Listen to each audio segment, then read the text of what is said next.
All right, welcome to the first episode of the third-rate fantasy football advice. You're not going to get first-rate or second-rate. You're going to get third-rate fantasy advice right here. The idea came to me. Nobody knows what's going on. Everyone thinks they're an expert. So I'm just going to give you third-rate advice. I'm really good at that. I'm 0-4 in some leagues. I'm 2-2 in some leagues. And I'm 4-1. Well, I will be 4-1 since it's week 5. Also, I'm trying to find some waiver wire guys in deep dynasty leagues, and it's just too hard to find on the internet, so you got to do the research yourself. So I thought I'd throw out some third-rate waiver wire in deep dynasty leagues.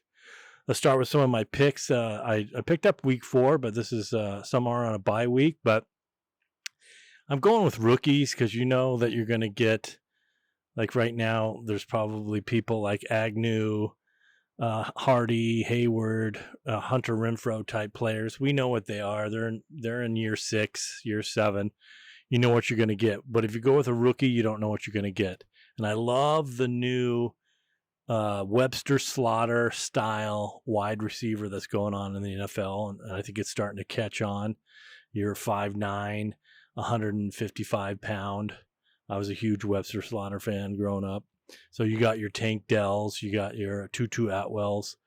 And this week I went with, he's on a bye week this week, but my number one guy, Devon Tompkins for the Buccaneers. I picked him up even before Mike Evans went down, just because I know he's getting a snap count and you never know what he can do. And the other guy I picked up was Dearius Davis out of the Chargers. He's 5'8", 165 pounds out of TSU. Mike Williams is down. He's more a skilled returner, but they're going to use him for some gadgets. I know Eckler was out. They used him for some running plays, but he's a speed. So those two guys are my deep fantasy picks, and Dearius Davis and Devin Tompkins out of the Buccaneers, so Tampa Bay. And then if you want to go with like Turpin and Wicks, just hang on to them. Because if you're like me and you drafted somebody like A.T. Perry, and they're getting inactives, healthy inactives as a rookie. But these guys in their first and second year that are on special teams and then they have, for some reason, have an easier way to step up. Also, you got to look at the offensive coordinator. Stay away from Pittsburgh. Stay away from Chicago. That game's on in the background, but it's something that you got to think about. Now, another guy I want to keep in mind, he's been on the IR, is McIntosh out of Seattle. Pete Carroll's going to use those guys a lot. He's a good third down pass catcher. At least he was in college. We can see what he can do when he gets off the IR.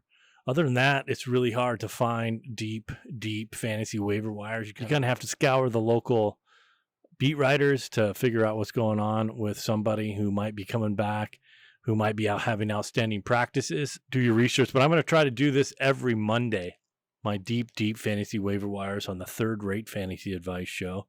You can catch it on YouTube. You can get it wherever your podcasts are. So hopefully every Monday I'll give you some good third-rate advice. That's all I have for this week. Week 5, enjoy it. And don't forget to set your lineups a little early for the London games for the Bills and Jaguars.